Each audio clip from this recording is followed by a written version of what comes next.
biki by'olina okukola okubeera omwami akyasinzeeyo eri mukyalawo oyo mukyalawo gwe yeetaaga. Sigenda kubuulira experience kuba nange nkyayiga bwizi, naye ekigambo kya Katonda kijjuddemu byonna bye twetaaga. Kati ekitabo ky'Abeefeso mulimu obuvunaanyizibwa obw'omwami, obw'omukyala wamu n'obw'abaana. Katugenda sooka ku buvunaanyizibwa obw'omwami. Abaami tulina obuzibu bwa mirundi esatu. Obuzibu obusooka tugenda ne tutuukiriza obuvunaanyizibwa bwaffe ne tulowooza nti tutuukiriza byonna n'otuula n'olatta. Bw'oba nga tokiitinga ng'olekawo ez'akameeza, osasula school fees ne renti, okomawo mbudde, olowooza nti otuukiriza byonna. Ne waliwo abakyala bye beetaaga ebisukka ku ekyo. Kankuwa ekyokulabirako, bwe bakuwa omulimu ne bakuwa obuvunaanyizibwa bwo bw'olina okukola n'otuukiriza obuvunaanyizibwa bwo era ng'otuuka mbudde n'ogenda ewa manager n'omugamba nti nkola bino kati nsaba promotion, ayinza obutagikuwa ng'agamba nti ebyo by'otuukiriza bye bikusasuza, naye abeera ayagala okole ekisukka ku buvunaanyizibwa bwo obeere ng'osaana promotion. Obuzibu obwokubiri kwe kubeera nti tetumanyi kyakukola. Ekyo si kizibu ky'amaanyi kuba olumu gye tubeera twakulira tubeera tetwakuzibwa na bataata abatya Katonda abamanyi eby'okukola. Naye obuzibu obwokusatu bubi nnyo kwe kubeera nti omanyi eky'okukola naye nga tokikola. Yakobo agamba nti amanyi eky'okukola n'atakikola ogwo gwe musango. Kati naawe bw'oba ng'omanyi eky'okukola ate nga tokituukiriza, waakiri obeere nga tokimanyi ate nga tokikola. Kati bwe obuzibu bwa mirundi esatu. Pawulo atuwa obuvunaanyizibwa bwa mirundi ebiri ng'abasajja. Obusooka buli Efeso essula ey'okutaano onyiri olw'28 lugamba bwe luti, era nga bwe kigwanidde bwe kityo abasajja okwagala bakazi baabwe bennyini ng'emibiri gyabwe. Agamba nti yagala mukazi wo ng'omubiri gwo. Kati katugende ku 25.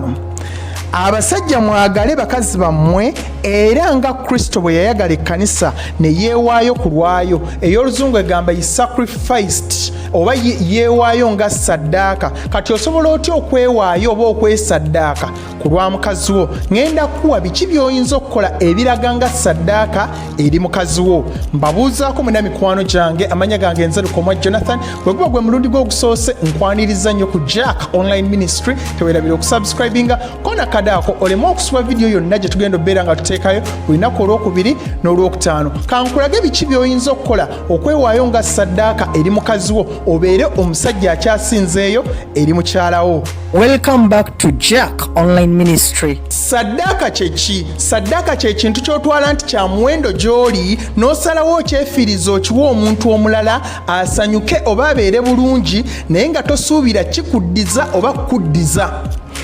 Ekisooka bwe budde bwo. Kasita osaddaako obudde bwo bwe wandibadde n'emikwano gyo oba ku mulimu oba okukola ekintu kyonna ekikusanyusa nga okulaba omupiira, n'osalawo obeere ne mukyalawo mugende mu kugula ebintu oba mugende mwenna mu kutwala abaana ku ssomero oba obeereko naye ewaka oba mugende naye out oba ogolokoke ekiro weefiiriza otulo otwo okyuse omwana pampa ye omuleke yeebake. Bw'alaba nti nno olina kye weefiirizza ky'oyagala ennyo n'owaye obudde, kitegeeza nti nno omussaamu ekitiibwa oba wa muwendo gy'oli okusinga ekintu kiri. Omukyalo ono bw'anaalaba ebintu ebyo naye ajja kussaamu ekitiibwa, ate ajja kwongera nnyo okwagala, ajja kulaba nti naakusukkulumya. Abaami bonna baalaba.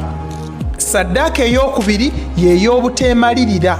Bw'oba ng'okyali wekka ebintu binyuma nnyo kubanga tewabeerawo muntu akubuuza lwaki tewakomyewo, sente zino zaakoze eki, lwaki tebaakusasudde, ebyo byonna tebibeerawo. Naye bw'omala ofumbirwa, Bayibuli egamba mubeera mufuuse omubiri gumu. Obeera tokyali wekka, abeera alina okukubuuza era obeera olina okunnyonnyola mikwano ki gye wabadde nagyo era lwaki waluddeyo, sente zaakoze eki, baakusasudde mmeka. Obeera tokyalina kyama kyonna. Ne kasita otandika okweka ebyama, omukyalo ono abeera akulaba ng'abatali mwenna mubeera mweyawuddemu nga buli omu ali mu kukola bibye, abeera tajja kwesiga. Ne bw'obeera ng'omuyiirawo omubiri, tukiyita kuyiwawo omubiri, buli kyonna kyonna ng'okimubuulira kimuleetera okwesiga era n'okwagala n'okussaamu ekitiibwa. Saddaaka ey'okusatu yeesinga obukulu y'ey'essente zo. Manyi nti si kyangu naye kye kimu ku bintu ebimenya amaka mu nsi yonna, ng'oggyeko obwenzi ekiddako ssente.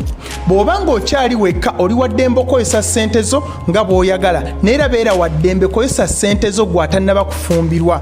Genda mu bifo eby'ebbeeyi, gula byonna by'oyagala, zimba byonna by'oyagala, naye bw'omala ofumbirwa Bayibuli egamba nti ababiri mubeera mufuuse omuntu omu, ng'ekikyo ky'oli n'ekikye kikyo.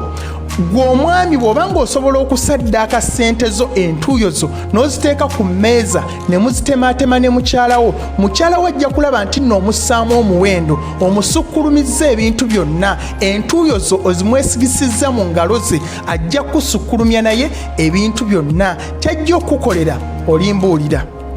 Mwebale nnyo okubeera nti mulaba video zange. Amanya gange nze Lukoma Jonathan, teweerabira okusubscribinga buli lunaku olwokubiri n'olwokutaano tuba tuteekayo vidiyo empya. Yesu abaagala nnyo. Don't forget to subscribe to Jack Online Ministry.